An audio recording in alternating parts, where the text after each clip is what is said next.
jugé 4 février bi ñu jëm entre-temps ki nga xamante ne moo di premier ministre Ousmane Sonko ñu ngi koy xaarandi foofee ca Maroc le 26 ak le 27 foofee ca Maroc comme ni ñu ko waxee waaye ñu bëri dañuy wax ni xel mënees naa dal soin bu ci ñooñu sénégalais yooyu nga xam ne teg nañ leen loxo foofee ca Maroc ginnaaw kon jàppante yu ñu doon amal ak supporters marocains yi ñu ne Ousmane Sonko ginnaaw bu mu déggante ak ki nga xamante ne moo di naataangoom foofee ca Maroc ñoo ngi appelé au calme wax askan wi nañu daal di dal ndax nag mbir mi lancé ba mu jëloon yàq la gën a mën ko defar, n'est-ce pas?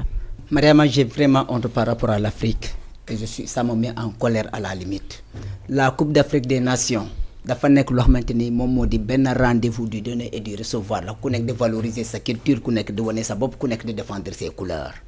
Maintenant dans le jeu boo xamante ni ñu ne fii fair play la loo xamante ni moom moo ñu war a boole dans ce jeu là ñu def du favoritisme.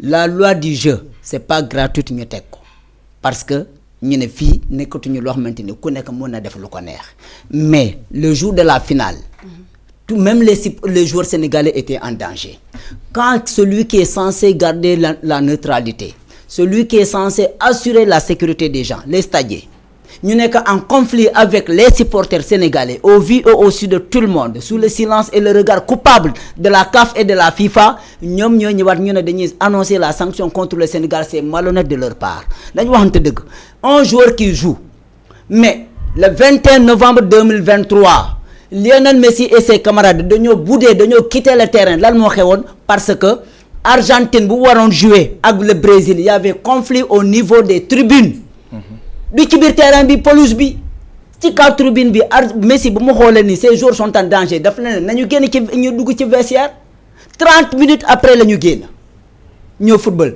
aucune réaction négative aucune sanction contre Lionel Messi et l'Argentine aucune sanction contre la fédération de l'Argentine. C'est maintenant qu'on va annoncer la sanction contre le Sénégal. C'est malhonnête. Alors les supporters sénégalais jàppante ak ñoom ñooy les stadiers bu waxee dënd loo xamante ni moom moo di le gardien portier sénégalais ramasseur de ballon di daw di ñëw ba si derrière le portier di nangu loo xamante moom moo di serviette avec di xeex lu ko xamante moom moo di notre deuxième gardien mun nañ ko blessé mu daw ba ñu daane ko ci biir pelouse bi au vu au su de tout le monde personne n'en parle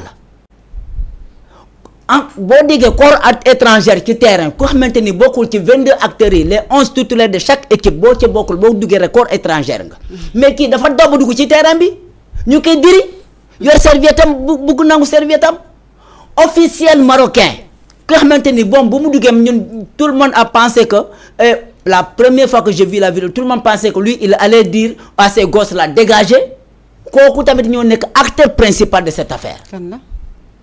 Celui qui était en veste là c'est un officiel.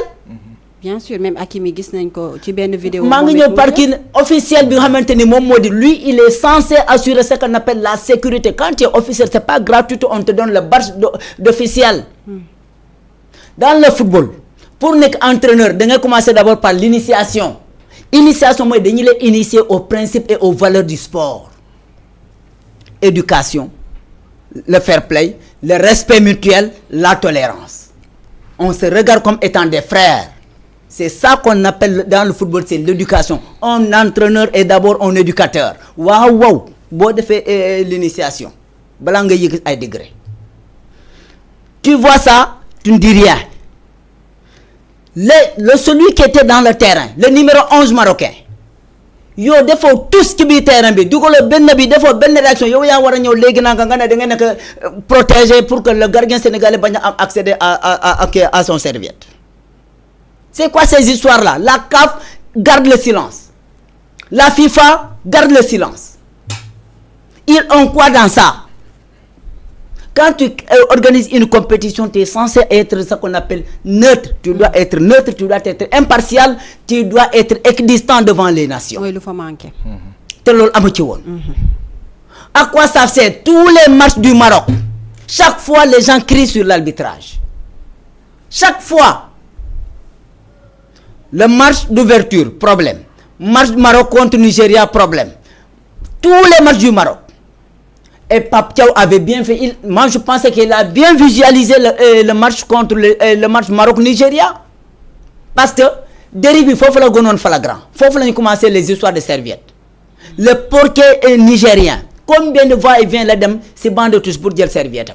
Pour dire ben serviette. Pourtant, la CAF n'a jamais sorti une sanction contre les Marocains.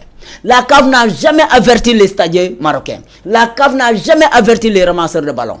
Ramasseurs de ballons, même fini Sénégal, dans nos tournois, ce qui est élémentaire, quand un ramasseur de ballons fait des bêtises, on l'écarte directement. Mais la sécurité, les ramasseurs, leurs officiels, tout le monde était, comment il s'appelle, des agresseurs contre une équipe. Et on laisse passer. C'est maintenant qu'on va annoncer des sanctions contre le Sénégal.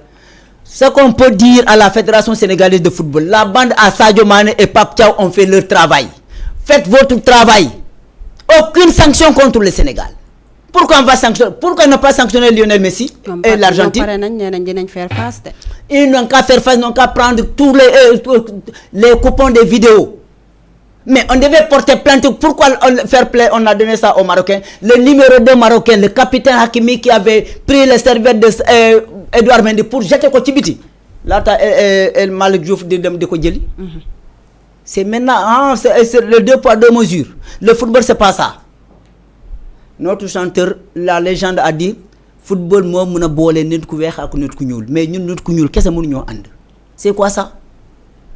Maintenant, ils ont fait des pratiques. Tous ceux qui ont dénoncé ça, tu deviens leur cible. Comment le président de la Fédération marocaine de football peut oser insulter un autre président de la Fédération pour lui dire qu'avec tout ce que j'ai fait pour toi, parce qu'il marche sous la corruption? La réaction d'Infantino, c'était gratuit ça? Il a quoi à faire dedans? Moi, c'est payé, même s'il est multimilliardaire. S'il ne peut pas conduire avec responsabilité la CAF, il n'a qu'à retourner dans ces sociétés minières en Afrique du Sud. Il abandonne le football africain.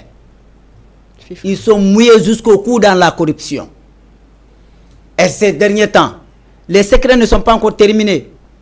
On parle maintenant du protocole de Kinshasa. Les gens en parlent. Comment ils ont fait? Ni l'uni def dafa ñaaw. Jamono ji ni ba légui nak les secrets autour de cette canne la jéxagul. Lan lañu waxone ñi né ak jamono ji ñu ngi wax ni ben secret du Kinshasa. L'arbitre Jean-Jacques, il est de la RDC. Décrété yo ñom dañu def lo xamanté mom di malversation au niveau du secrétaire exécutif de la CAF. Commissaire au compte, vous allez certifier les comptes de la CAF, il y a des malversations. Les gens, d'accord, vous ne pouvez pas prouver vos dépenses, vous ne pouvez pas prouver les malversations, bienvenue les dégâts. Il faut prendre maintenant un cercle. Lors de la CAN. Le Maroc, le Côte d'Argentine, ils ont organisé la Coupe d'Afrique féminin. Ils ont face au Nigeria. Nous renvoie directement celui qui coordonnait les arbitres, l'Ivoirien. En pleine mission de c'était en Tanzanie. Nous avons arrêté la mission est terminée. Il faut que nous concrétisions le moment de mafia. Faire face. La justice divine est plus puissante que vos manœuvres. La justice divine est plus puissante que vos magouilles. Les Marocains doivent avoir honte.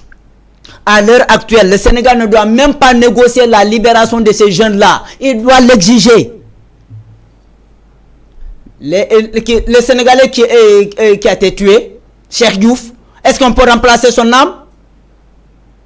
Est-ce qu'on peut remplacer son âme à l'heure actuelle? Donc, on mime de bataille. Nous sommes mime. Si on a un bok, fallait dañu nan jamono ji mënuñu génn. Hier, j'ai reçu une vidéo, quelqu'un qui dit, attention, quand vous venez à l'aéroport, on vous demande si vous êtes sénégalais ou pas. Ils n'osent pas sortir. Là, le ministère des Affaires étrangères ne doit pas échouer. La compagnie sénégalaise, Air Sénégal, doit prendre les devants. Les autorités doivent prendre les devants pour aller prendre les Sénégalais qui sont en situation de détresse. Et que les Marocains aussi doivent revenir à la raison. Si le premier ministre sénégalais appelle à la raison, il faut que les Marocains viennent à la raison. Quel Marocain a été touché ici au Sénégal? Ça n'existe pas encore. Amogoul. On n'a pas encore entendu nous les Sénégalais attaquer un Marocain jamono ji fi. Amogoul. Ñu ñaan yalla ba mu am. Mais ñom tamit il faut qu'ils arrêtent à chercher nos frères qui sont là-bas comme des mouches. Fouladia Dakar, personne n'a le monopole de l'insolence. Personne n'a le monopole de l'insolence. Il faut aussi que les Marocains sachent ça. Ils attaquent les gens sur quoi? C'est le fair play qui nous a réunis, le ballon rond, et c'est fini. C'est quoi ces incapacités-là maintenant de gérer leurs émotions? Qu'est-ce qui a causé la réaction sénégalaise? Les gens qui ont quitté terrain. Mais ils ont dit arbitre lank. Une seconde à l'autre, ils ont accordé l'autre en penalty. C'est quoi cette injustice? Faut la dire Dakar de. Comme ni là, moi je suis marocain, je n'ai jamais vu. Pape Tchao, vous me fait geste non. Partout dans les fan zones, les gens ont crié. Tout le monde a apprécié. Parce que nous avons vu une injustice. Face à cette injustice-là, combien de personnes se sont mobilisées pour maintenant accompagner, supporter le Sénégal? Même nous, au départ, ne supportaient pas le Sénégal. Mais automatiquement, l'injustice, qu'est-ce beaucoup?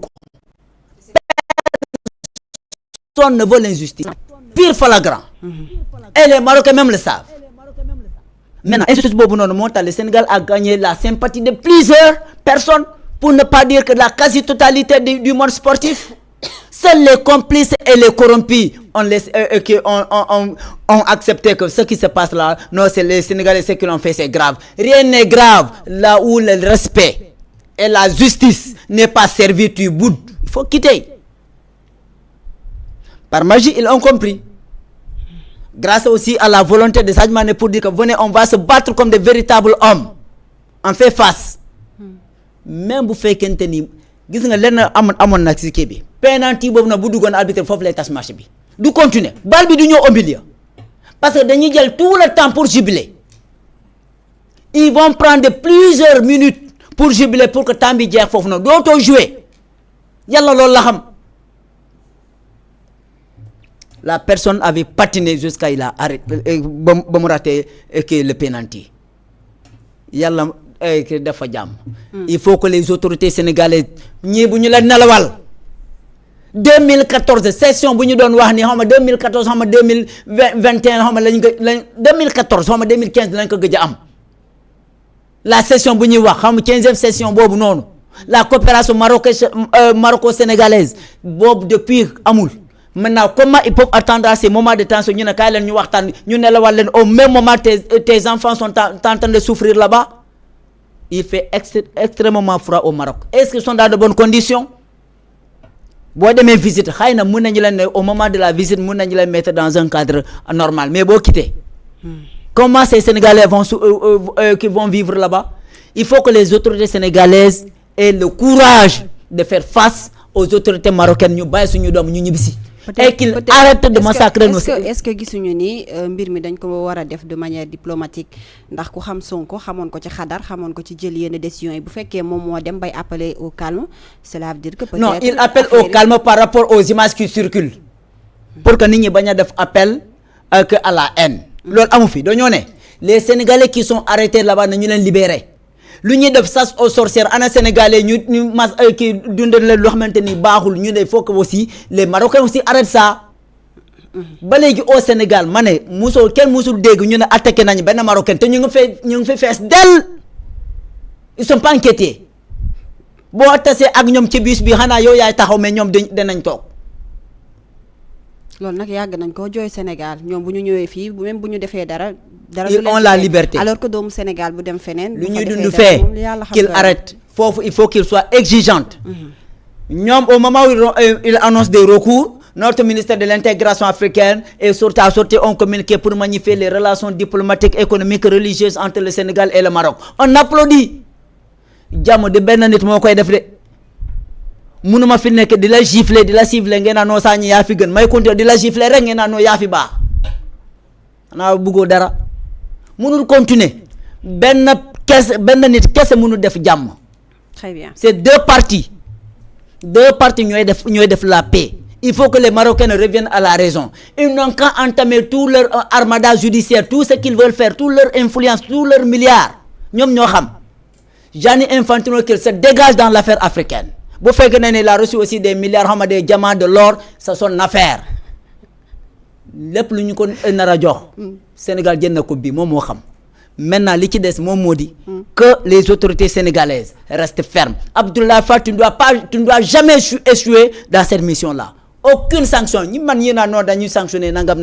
Aucune sanction. Même un franc on doit l'accepter. Très bien. Mais si nos joueurs ont été agressés, ni bu ñu continuer ba il faut qu'ils jouent sur le terrain. Un stade de 68 000 places.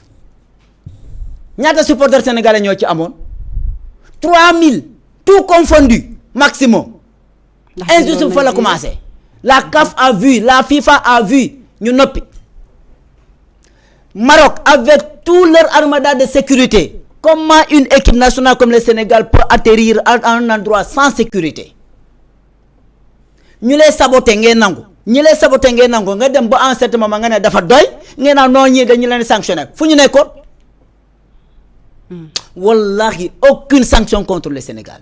Et les Sénégalais qui disent que non, ce qu'on a fait là, non, c'est pas normal, qu'ils aillent au diable. Nous, on défend notre équipe nationale. Le Sénégalais a le foulé, il a le faïda, il a ce qu'on appelle le courage à main. Fu justice amul.